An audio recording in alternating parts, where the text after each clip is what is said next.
Assalamualaikum warahmatullahi wabarakatuh. Perkenalkan, saya Husna Fadilah. Kita bertemu di mata pelajaran biokonservasi. Saya akan membahas tentang keanekaragaman dan pemanfaatan sumber daya alam hayati. Yang lima mana dosen pengampuh mata kuliah biokonservasi yaitu Dwi Rini Kurnia Fitri, MSI. Baiklah, yang pertama pengertian dan penggolongan sumber daya alam. Di mana yang pertama pengertian sumber daya alam, sesuatu ada di sekitar alam lingkungan hidup yang dimanfaatkan untuk berbagai kepentingan dan kebutuhan hidup manusia agar hidup menjadi sejahtera. Teman-teman bisa melihat gambar di belakang saya. Selanjutnya penggolongan sumber daya alam. Penggolongan sumber daya alam yang dimana sumber daya alam memiliki karakteristik tertentu, sehingga berdasarkan pada karakter ini dapat diklasifikasikan atau digolongkan menjadi satu, berdasarkan jenisnya dibedakan menjadi dua bagian, yaitu sumber daya hayati atau biotik seperti makhluk hidup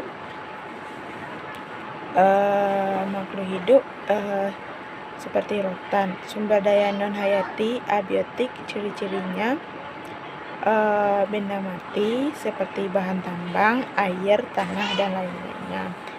Berdasarkan sifat pembaruannya ada 3, yaitu sumber daya alam dapat diperbarui atau renewable, misalnya tumbuh-tumbuhan, hewan, hasil hutan. Kedua, sumber daya yang tidak dapat diperbarui, non-renewable, misalnya minyak bumi, batu bara, timah, gas alam. Selanjutnya, sumber daya alam yang tidak terbatas jumlahnya atau ultimate, misalnya sinar matahari, udara. Selanjutnya, berdasarkan penggunaannya. Sumber daya alam yang berdasarkan penggunaan dibagi 2, yaitu sumber daya alam penghasil bahan baku, sumber daya alam yang mempunyai nilai guna lebih tinggi, contohnya hasil hutan, hasil tambang, dan lain-lain. Sumber daya alam penghasil energi, sumber daya alam misalnya ombak, panas bumi, arus air sungai. Selanjutnya kita akan membahas tentang keanekaragaman sumber daya alam hayati. Pengertian dari sumber daya alam hayati adalah keanekaragaman yang berdasarkan penggolongan berdasarkan jenis, yang mana pengertian dari sumber daya alam hayati ini adalah yaitu keberagaman makhluk hidup berdasarkan perbedaan ciri yang dapat diketahui melalui observasi. Yang mana keanekaragaman hayati digolong menjadi 3, yaitu keanekaragaman hayati tingkat genetik, keanekaragaman hayati tingkat spesies, keanekaragaman tingkat ekosistem. Yang mana tingkat genetik terjadi karena keanekaragaman susunan gen, munculnya variasi antar individu dalam spesies, menyebabkan tidak adanya individu yang sama persis. Keanekaragaman tingkat spesies menunjukkan ada jumlah dan variasi spesies yang berbeda. Keanekaragaman tingkat ekosistem menggambarkan jenis populasi organisme dalam suatu wilayah, ditujukan dengan adanya perbedaan faktor biotik, ditujukan dengan adanya perbedaan komposisi jenis popularitas organisasi.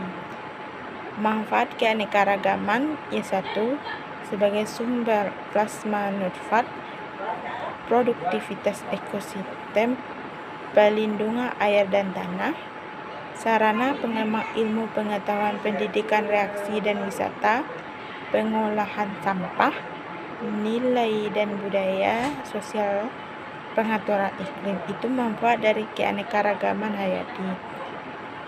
Selanjutnya, hubungan sumber daya alam hayati, manusia dan lingkungan.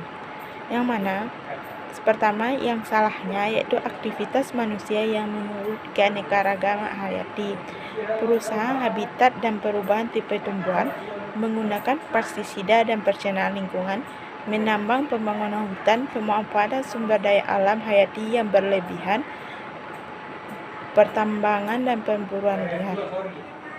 Yang benarnya yaitu aktivitas manusia untuk melestarikan keanekaragaman hayati, yaitu pembiakan institut, yaitu pembiakan makhluk hidup langkah dalam habitat aslinya. Misalnya mendirikan cagar alam, suaka marga satwa. Pembiakan eksitus, yaitu pembiakan makhluk hidup langka di luar habitat aslinya. Misalnya penangkaran hewan di kebun binatang. Demikianlah paparan materi pada pertemuan hari ini. Saya ucapkan terima kasih. Assalamualaikum warahmatullahi wabarakatuh.